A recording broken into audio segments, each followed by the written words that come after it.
So, Rob, why is this happening now in Jordan? Well, these are difficult times for Jordan, both politically and economically, and largely because of the crises that are going on elsewhere, particularly obviously in Syria and Iraq. You've got 3 million refugees inside Jordan at the moment. That's about 33% of the population. Now, for any country, look how in Europe we look at the problems of refugees. We don't have anything like the problem that Jordan, with far fewer resources than European countries have.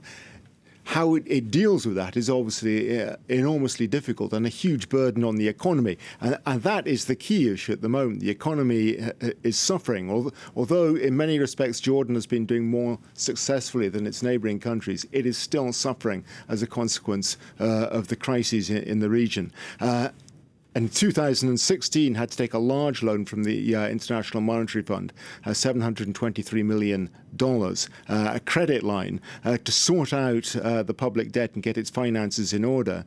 But the quid pro quo, of course, is it had to introduce tough measures, including price hikes on essentials like bread, electricity, fuel, which in turn are fueling the current unrest. And when the government introduced or has tried to introduce these new measures, raising taxes on companies, on individuals, it proved too much for many Jordanians. We haven't seen demonstrations of this sort on the streets of Jordan for many years now. And although it seems for the moment as though things are pretty much under control, there will still be a great deal of nervousness, I think, in government and royal circles in Jordan that this could still get out of hand. So now the Prime Minister's gone, is that going to be enough to put a stop to the protests? Well, I mean, this is the key question. There's no doubt that King Abdullah is regarded favourably by most Jordanians. He manages somehow to stay above the fray.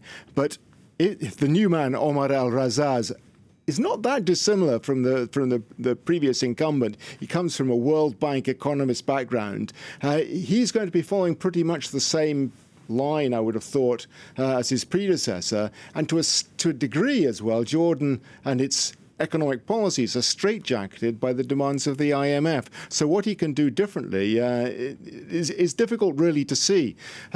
He may try to slow things down. He may, as has been suggested already, go back on the suggested tax hikes for businesses and for individuals.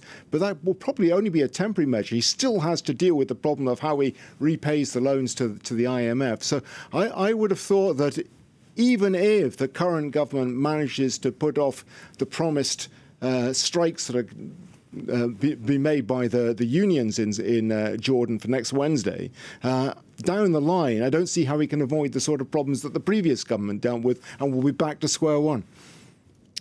And what makes Jordan important?